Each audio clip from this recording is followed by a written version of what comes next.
کیا کیا مناظر ہے دیکھے زمینیں، جن ہستیوں کا گواہ آسمان۔ کچھ لوگ ایسے تھے ملتے ہیں اب بھی، ہستی کے صفحے پہ جن کے نشان۔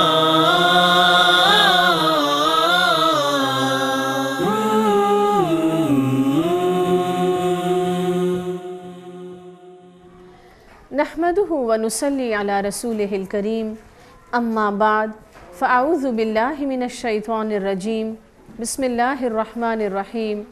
رب اشرح لی صدری ویسر لی امری واحلل عقدۃ من لسانی یفقہوا قولی، رب زدنا علما۔ مل کر ایک دفعہ دعا پڑھیں گے۔ اللہم ارنا الحق حقا وارزقنا اتباعہ وارنا الباطل باطلا وارزقنا اجتنابہ۔ اے اللہ، ہمیں حق کو حق بنا کے دکھا اور اس کا اتباع کرنے کی توفیق عطا فرما، ہمیں برائی کو برائی سمجھنے اور اس سے بچنے کی ہمت عطا فرما، الہی آمین۔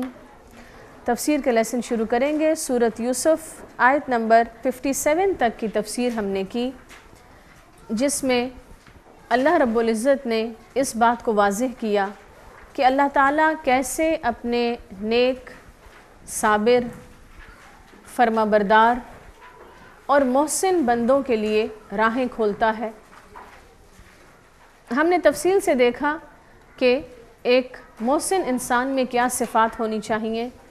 یوسف علیہ السلام کو اللہ رب العزت نے محسن کا ٹائٹل دیا۔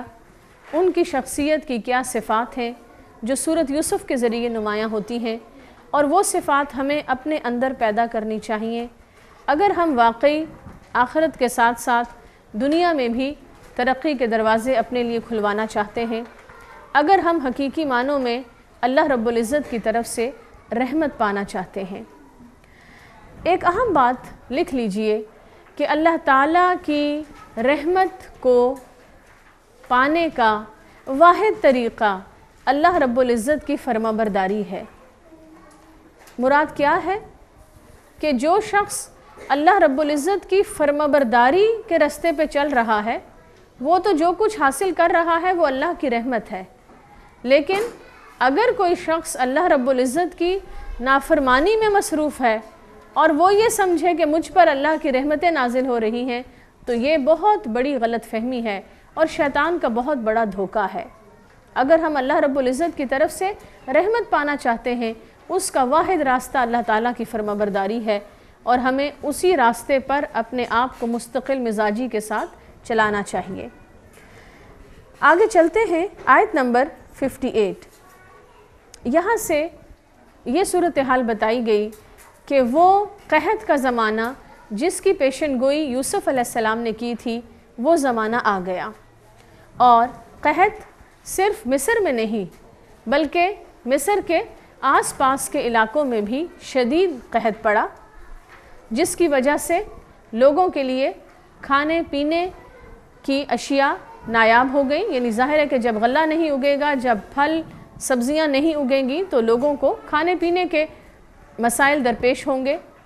چنانچہ اس مشکل ترین صورتحال سے اس کو کوپ اپ کرنے کے لیے یوسف علیہ السلام نے جو خاص اسٹریٹجی اختیار کی اور خاص تدبیر اختیار کی، اور گزشتہ 7 سالوں کے غلے کو اس انداز میں محفوظ رکھا کہ آنے والے مشکل جو 7 سال ہیں ان میں لوگوں کے لیے غلہ پرووائڈ کیا جا سکے۔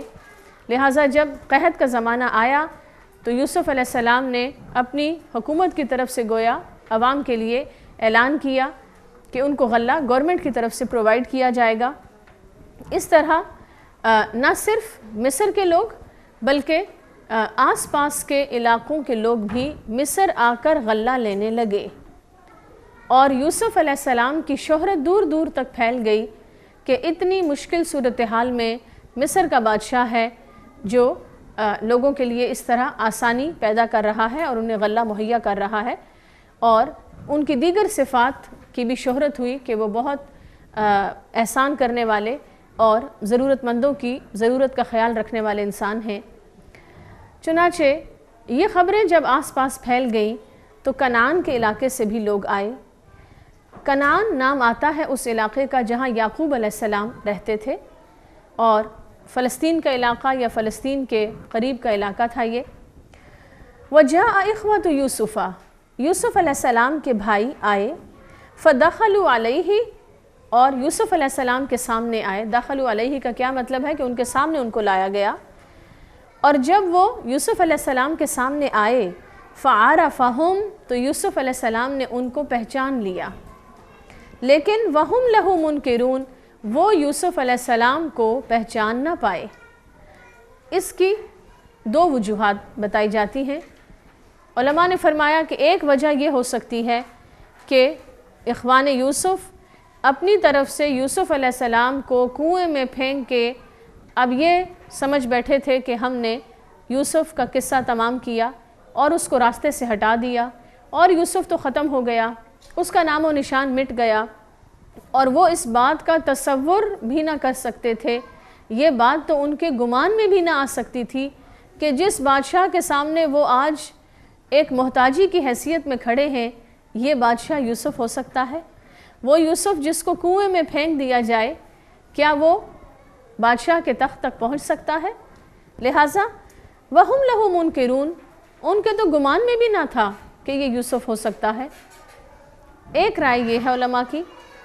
دوسری رائے یہ ہے کہ جب یوسف علیہ السلام اپنے بھائیوں سے جدا ہوئے تو یوسف علیہ السلام ایج کے ایسے حصے میں تھے، مثال کے طور پر اگر وہ ٹین ایجر تھے تو آپ دیکھیے کہ ایک بچہ جو 15 سال کا ہے یا 16 سال کا ہے، پھر کیا ہوتا ہے 10 سال کے بعد جب وہ 26 ایئرز کا ہوتا ہے تو اس میں بہت چینجز آ چکی ہوتی ہیں، اور another 10 سال کے بعد جب وہ 36 میں ہوگا تو وہ بہت زیادہ مزید بدل چکا ہوگا، اس کی شکل و صورت، اس کی حیت۔ لیکن کمپیریٹیولی اگر ایک شخص مثلاً 25 سال کا ہے، 10 سال کے بعد اس کو پہچاننا آسان ہے، لیکن 15 سال کے بچے کو 20 سال کے بعد پہچاننا نسبتاً مشکل ہے۔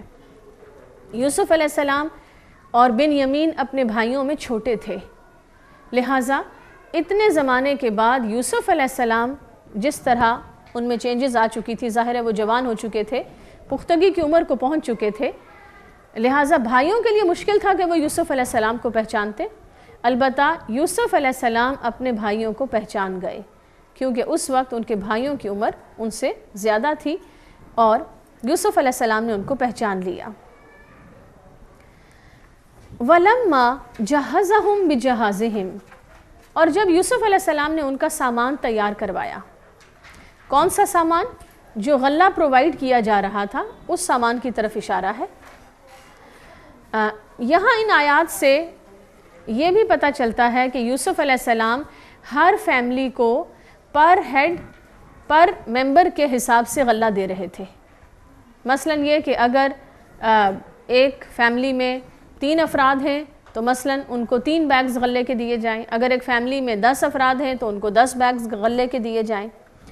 اب ہوا کیا کہ یوسف علیہ السلام کے جو بھائی غلہ لینے کے لیے آئے، انہوں نے غلہ لیتے ہوئے یہ بھی بتایا کہ ہمارے ماں باپ جو بوڑھے ہیں وہ تو گھر ہیں، لیکن ایک ہمارا جوان بھائی بھی ہے جو گھر ہے اور اس کو ہم نہ لا سکے، تو اس کے حصے کا بھی ہمیں غلہ چاہیے۔ اس پر یہ تفصیلات سن کر مزید یوسف علیہ السلام کو ظاہر ہے جب ان کا ڈیٹا لیا ہوگا، جب ساری تفصیلات سنی ہوں گی، مزید ان کو یقین بھی آ گیا کہ یہی میرے بھائی ہیں اور میری فیملی کے لیے غلہ جا رہا ہے۔ اس پر انہوں نے خاص تاکید کی بھائیوں کو، اور ایک تدبیر بھی کی کہ جس کے پیش نظر اس بات کا امکان بڑھ جائے کہ ان کے بھائی دوبارہ بھی غلہ لینے کے لیے آئیں۔ یوسف علیہ السلام نے ایسا انداز اختیار کیا اور ایسے انداز میں ان سے بات کی، اور انداز کیا اختیار کیا؟ فَلَمَّا جَهَّزَهُمْ بِجَهَازِهِمْ، جب ان کا سامان تیار کروایا تو جہاں غلے کے بیگز لوڈ کروائے گئے ان کے کیملز پہ، قَالَ أَتُونِي بِأَخٍ لَكُمْ، تو یوسف علیہ السلام نے ساتھ یہ بھی کہا کہ آئندہ نیکسٹ ٹائم جب تم آؤ تو تم اپنے بھائی کو بھی میرے پاس لے کر آؤ. قال اتونی، اس نے کہا کہ میرے پاس لاؤ، بِأَخٍ لَكُمْ، اپنے اس بھائی کو، من ابیکم، جو تمہارے باپ سے ہے، یعنی جو تم کہہ رہے ہو کہ ہمارا ایک اور بھائی ہے جو اس دفعہ نہیں آیا، تو نیکسٹ ٹائم اس کو لے کر آؤ. الا ترون انی اوفی الکیل، کیا تم دیکھتے نہیں کہ میں کیسے پیمانہ بھر کے دیتا ہوں. وانا خیر المنزلین، اور میں بہت اچھا مہمان نواز ہوں.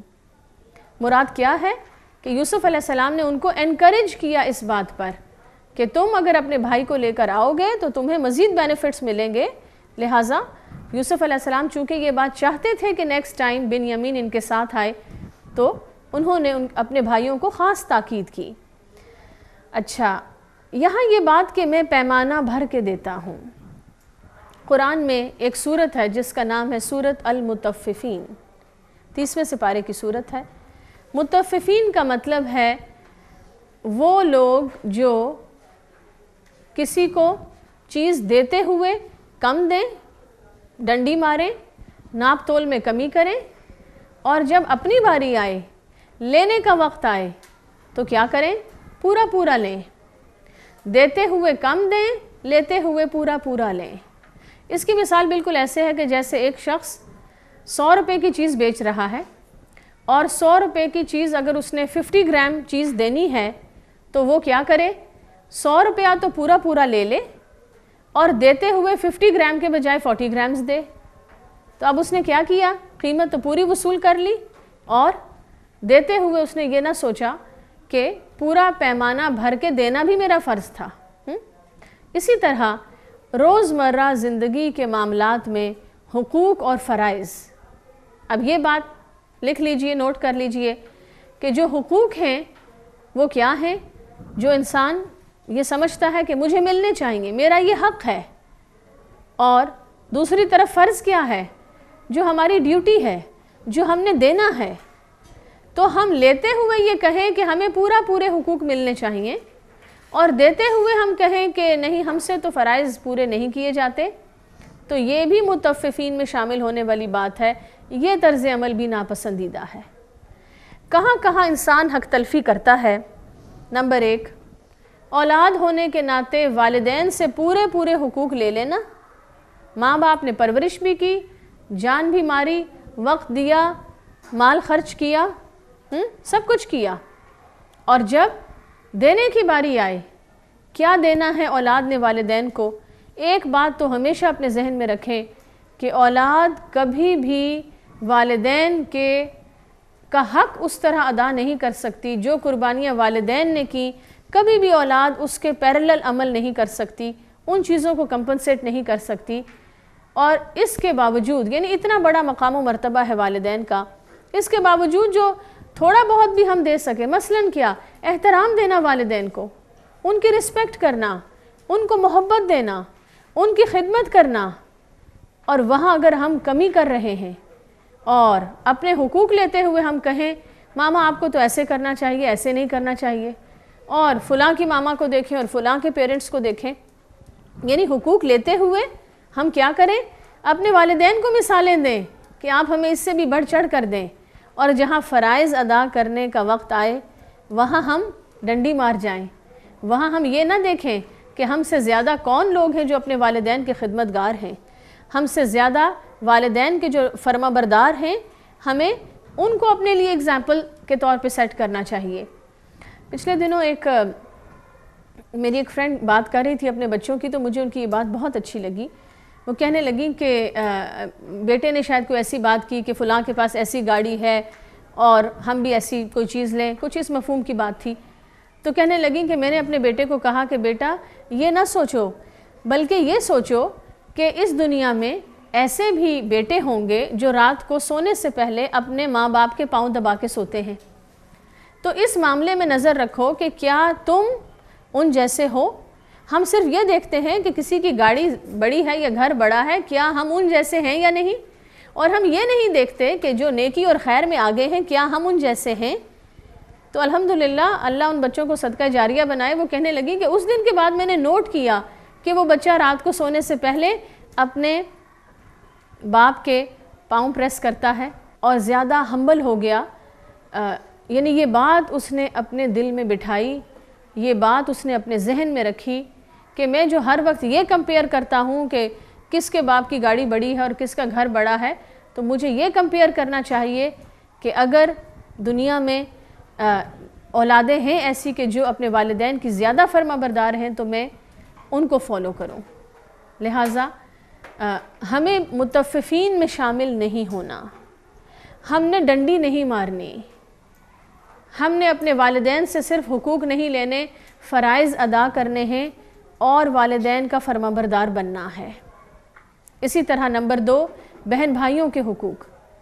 مثلا بھائی عموماً جو ایک سوشل سیٹ اپ ہے ہمارا کہ تھکا ہوا باہر سے آیا اور بیٹھا تو بہن نے کھانا رکھ دیا، بھائی کے کپڑے گندے ہیں تو جب گھر میں واشنگ ہوئی تو بہن نے خیال رکھا کہ بھائی کے کپڑے واش ہو جائیں، کپڑے پریس ہو جائیں۔ لیکن جب بہن کو ضرورت پڑی کہ بھائی میں نے اسکول جانا ہے، کالج جانا ہے، کسی کام سے جانا ہے یا بازار کا کوئی کام ہے یا کچھ بھی، تو وہاں بھائی کہے کہ نہیں میں مصروف ہوں اور میرے پاس وقت نہیں ہے، یہ بھی حق تلفی ہے، یہ بھی زیادتی ہے۔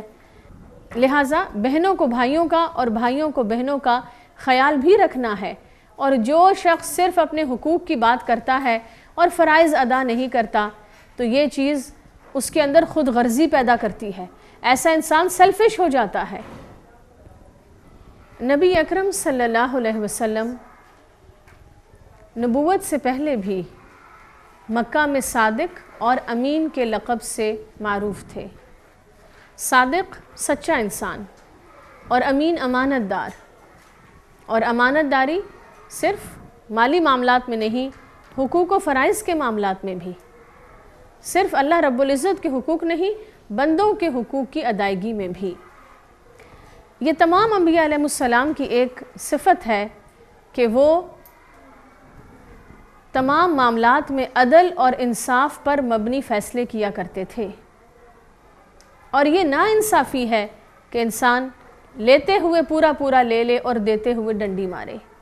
اسی طرح خرید و فروخت کے معاملات میں نبی اکرم صلی اللہ علیہ وسلم نے ایک مرتبہ ایک شخص کو دیکھا کہ وہ غلہ بیچ رہا تھا، اور آپ نے اس کے غلے کے ڈھیر کے اندر ہاتھ ڈالا اور اندر سے جو غلہ یعنی نیچے اندر ہے وہ ایک مٹھی بھر غلہ باہر نکالا۔ جب آپ نے اس کو دیکھا تو وہ غلہ گیلا تھا۔ مراد کیا ہے؟ وہ شخص خراب غلہ بیچ رہا تھا اور اس نے خراب غلہ نیچے رکھ کے اس کے اوپر خشک غلہ رکھا ہوا تھا تاکہ دیتے ہوئے سب کچھ مکس ہو جائے اور خریدنے والے کو پتہ ہی نہ چلے، پیسے مجھے پورے مل جائیں اور دیتے ہوئے میں غلط چیز بیچوں۔ تو جب آپ نے اندر گیلا غلہ دیکھا تو آپ نے فرمایا من غشا فلیس منا، جو شخص دھوکہ دیتا ہے اس کا ہم سے کوئی تعلق نہیں ہے۔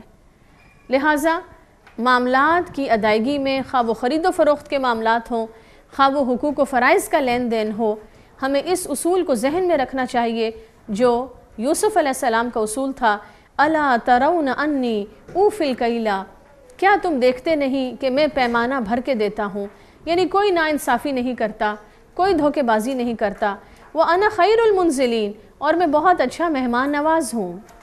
دوسری اہم صفت جو یہاں سے پتہ چلتی ہے، یوسف علیہ السلام بہت اچھے مہمان نواز بھی تھے، اور خاص طور پر ان لوگوں کی مہمان نوازی، ان لوگوں کو رسپیکٹ کے ساتھ ویلکم کرنا جو محتاج تھے، کیونکہ اس وقت یوسف علیہ السلام کے پاس جو لوگ آ رہے تھے وہ ایسے نہیں تھے کہ ایز اے گیسٹ آپ کے پاس آ رہے ہیں اور بہت سے تحفے تحائف لے کے آ رہے ہیں، بلکہ یہ وہ لوگ تھے کہ جو غلے کی قلت کی وجہ سے مشکل صورتحال سے دوچار تھے، اور یہاں یوسف علیہ السلام کے پاس مدد کے لیے آ رہے تھے۔ اس کے باوجود وَأَنَا خَيْرُ الْمُنزِلِينَ، یوسف علیہ السلام بہت اچھی ان کی میزبانی کر رہے تھے۔ اب یہاں ہم میں سے ہر شخص اپنے آپ سے یہ سوال پوچھے، میں کیسی میزبان ہوں؟ میں لوگوں کو کیسے ویلکم کرتی ہوں؟ نمبر 1، اگر میرے جیسی کوئی خاتون مجھ سے ملنے آئے، میری سہیلی، کوئی میری رشتہ دار، میری بہن، یا کوئی ایسا شخص آئے جو مجھے نفع پہنچانے والا ہو، مجھے فائدہ پہنچانے والا ہو، کوئی میرے لیے گفٹ لے کر آئے، کوئی میرے لیے تحفے تحائف کے ساتھ آئے، تو میں اس کو کیسے ویلکم کرتی ہوں. اور نمبر 2 دوسری سچویشن بھی لکھیے کہ اگر کوئی محتاج میرے پاس آئے، اگر کوئی شخص جو کسی مشکل میں گھرا ہوا ہے، کوئی ایسا شخص آئے کہ جو مجھے فائدہ نہیں پہنچا سکتا بلکہ وہ محتاج ہے اس بات کا کہ میں اس کو فائدہ پہنچاؤں، تو میرا اس کے ساتھ ایٹیچیوڈ کیا ہوتا ہے. مثلا ہمارے گھروں میں میڈز ہیں، اگر کبھی ان کی والدہ ملنے کے لیے آئیں، یا مثلا کوئی میل ورکرز ہیں، کبھی ان کے بچے آئیں یا ان کی وائف آئیں، ان کا کوئی فیملی ممبر آئے، تو کیا ہم ان کو رسپیکٹ دیتے ہیں، یا کیا ہم کسی شخص کے لوور فائنینشیل سٹیٹس کی وجہ سے اس کو حقیر سمجھتے ہیں؟ اس بات کی اجازت نہیں ہے. یہ انبیاء علیہ السلام کی صفات نہیں تھیں.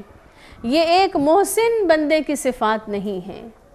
ایک محسن انسان وہ ہے کہ جو وہاں بھی لوگوں کو رسپیکٹ دیتا ہے اور فائدہ پہنچاتا ہے کہ جہاں یہ وہ لوگ ہیں جنہوں نے اس کو قتل تک کرنے کی سازش کی، یہ وہ لوگ ہیں جنہوں نے اس کو رسپیکٹ نہیں دی، یہ وہ لوگ ہیں کہ جو اب نفع دینے کی پوزیشن میں نہیں ہیں بلکہ محتاجی کی حالت میں ہیں. لہٰذا اگر ہم محسنین میں شامل ہونا چاہتے ہیں تو ہمیں اپنے اندر یہ صفات پیدا کرنا ہوں گی. اور خاص طور پر یوسف علیہ السلام نے اس بات کا یہاں ذکر کیوں کیا؟ اپنے بھائیوں کو انکریج کرنے کے لیے کہ تم دوبارہ ضرور آؤ، اور خصوصاً یہ کہ اپنے بھائی کو لے کر آؤ. کچھ لوگ ایسے تھے ملتے ہیں اب بھی، ہستی کے صفحے پہ جن کے نشان